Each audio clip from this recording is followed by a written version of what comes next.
La voz de los protagonistas. Contacto telefónico. Miguel Crespo Alvarado es académico y analista político. Miguel, un gusto saludarte. Muy buenos días. ¿Qué tal? ¿Cómo están? Muy buenos días a todos. Y bueno, pues para conocer tu opinión sobre cómo avisoras la recta final del gobierno de Enrique Peña Nieto, que ayer inició los últimos 100 días de su gobierno, y bueno, también evaluar tus últimas declaraciones, las declaraciones que ha hecho en esta gira a través de los medios de comunicación, en entrevistas que ha concedido en diversos canales de televisión y portales portales impresos. Así es, pues iniciamos la recta final del sexenio de Enrique Peña Nieto, y al parecer pues tienen como pensado una gira de despido, como si hiciera falta tal cosa, ¿no? La realidad es que espero que digamos de por muchos años, por mucho tiempo, que ha sido el peor sexenio de la historia reciente de México, y espero que sea así, porque siempre se tiene capacidad para hacer las cosas más mal. Entonces yo espero que no ocupemos esa capacidad, y que los sexenios venideros sean sensiblemente mejores.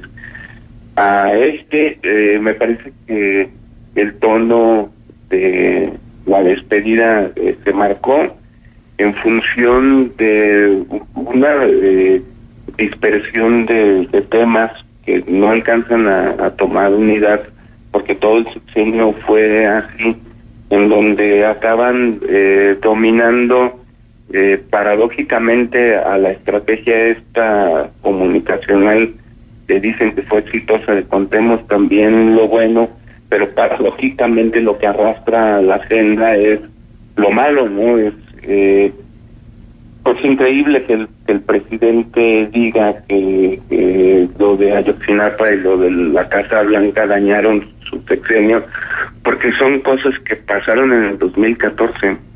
Es decir, estamos hablando de 4 años atrás, en donde ocurrieron estos casos, y en un periodo de 6 años se te dañó el asunto, en el segundo año pues ya eso va marcando qué fue lo que ocurrió el resto del sexenio, y la tonalidad además pues sigue siendo la misma, ¿no? Para el presidente de México todo mundo tiene la culpa excepto a él. O de la Casa Blanca insisten que es un tema de que se le malinterpreta, que no hay ninguna obligación legal para que él tuviera que siquiera hablar del asunto. Casi que nos hizo el favor de tocarlo, pero de todo modo no nos es suficiente.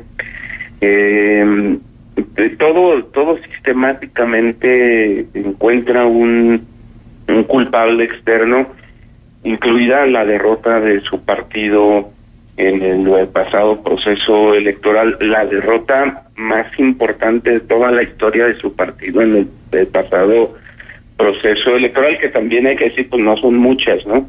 O sea, es un partido que ha perdido realmente poco la presidencia en los últimos 100 años, pero de todos modos el foco aquí es lo que le pasa al presidente como individuo, en tanto la incapacidad para tener un poquito de autocrítica y poder, digamos, de despedirse con más dignidad, en términos de pues hablar con mucha más honestidad. Ahora, el asunto aquí más preocupante sería que sí nos esté hablando con honestidad, porque eso hablaría de alguien que está viviendo una realidad alterna, que pues ya a lo mejor ameritaría otro tipo de tratamiento profesional, ¿no? Y esto que señalas tú, Miguel, de la autocrítica, pareciera ser que pues es un valor del que es muy ajeno el presidente, como lo hemos visto a lo largo de toda su gestión presidencial, pero más a fondo en estos últimos días, en días recientes que ha ofrecido las diversas entrevistas. Digo, me llamó mucho la atención lo que le dijo a Ciro Gómez Leiva. Me siento bien conmigo mismo por los logros que estoy entregando al país. ¿Realmente estará él mismo autoconvencido de ello o será parte del discurso para no aceptar el mea culpa ni todas las asignaturas pendientes que deje en su gobierno? Sí, realmente lo importante es que cuando se le hace la pregunta de ayer, creo que también lo dijo con Denise Merker, en términos de cómo piensa que va a ser recordado. Él afirma, a pesar de que tiene todas las evidencias en contra de su afirmación, que va a ser recordado como el presidente que le cumplió a México, ¿no? El tema preocupante, a ver, uno entiende que a la clase política, sobre todo a estos que logran encumbrarse tanto, pues no hay cumbre más alta que la presidencia del país, de alguna manera se les construyen escenarios que disfrazan la realidad, ¿no? Cuando un presidente anda de gira, lo vemos cuando vino aquí a la laguna, pintan las calles, les arreglan bonito, les ponen ambientes totalmente controlados, la gente que está en los gobiernos estatales y municipales se esmera para que los presidentes vean una realidad que no es la realidad cotidiana que ven los habitantes. Pero lo increíble es que el presidente, quien esté ocupando la presidencia en cada momento, se llegue a creer ese cuento, ¿no? Que llegue a saber, porque pues el presidente Peña fue gobernador y alguna vez debe de haber hecho todo este circo para los visitantes distinguidos.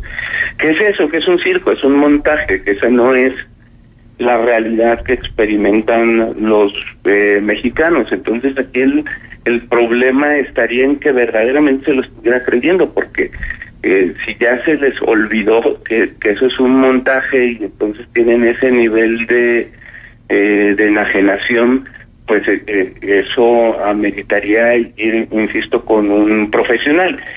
¿Qué pasa si no? Entonces, bueno, pues lo que ocurre es que se vuelven unos cinicazos, que se vuelven personas con una capacidad de mentir que pues espanta también, ¿no? Ajá. Miguel, buenos días. Te saluda Marcela Pamanes.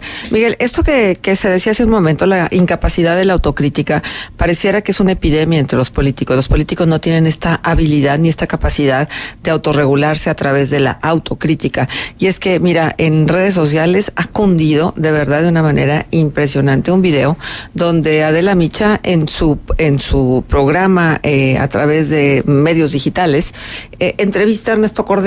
Entonces le habla del retiro y se ve que son muy, muy amigos, y entonces tienen ahí una serie de intercambios sobre la vida y sobre lo que significa para él dejar la política.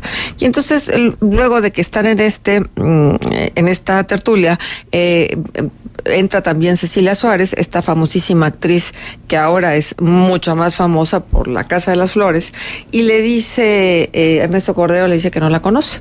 Entonces Adela Micha se la presenta, él dice, no, pues es que no la conozco. Y le dice Cecilia Suárez, lo que pasa es que los políticos están tan metidos en sus discusiones que no son capaces de verlo de afuera. Y entonces le pregunta a Cecilia Suárez, y dime una cosa, ¿hace cuánto que no vas al cine o hace cuánto que no vas al teatro? Y entonces él dice, al cine no voy hace 2 meses, al teatro tengo muchísimo más tiempo. Dice, es que ese es el problema, que ustedes viven adentro de una burbuja. Palabras más, palabras menos, pero finalmente ese era el mensaje.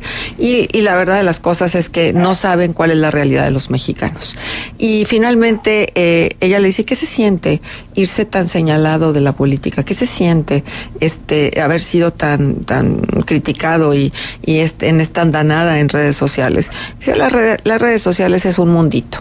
Entonces, mientras que sigan viendo que las redes sociales es un mundito, y mientras que las discusiones sean dónde vamos a comer y a qué horas vamos a ir a cenar y qué viaje legislativo vamos a hacer o qué avioncito o qué comedorcito vamos a comprar, pues evidentemente todo lo demás está de más, porque ellos traen su propia agenda, no la agenda del país. Sí, Sí, yo coincido plenamente con eso, ¿no? Insisto, hay un hábito de crear montajes que pintan realidades que son completamente ajenas, y entonces el político se va enajenando tanto que hasta es bien simpático oírlos hablar, porque cuando hablan de los políticos hablan como si todos los demás fueran políticos menos ellos, ¿no? Entonces es un asunto simpaticísimo, porque dicen, sí, los políticos son corruptos, y ellos inmediatamente ponen un pie afuera de ese conjunto, porque ni siquiera son capaces de en muchas ocasiones apropiarse de su realidad y de decir, yo pertenezco a esa clase que critico en mis discursos.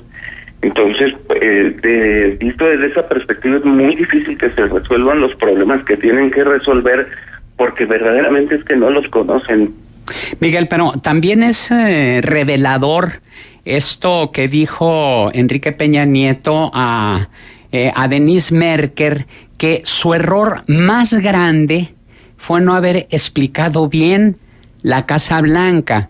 No sé si esto sería el epítome de la frivolidad que privó a lo largo de todo este sexenio, de minimizar como su problema más grande el no haber explicado bien lo de la Casa Blanca, y decir que a final de cuentas pues no están obligados legalmente a dar una explicación, dejando de lado pues las verdaderas asignaturas pendientes que tanto daño le hicieron al país.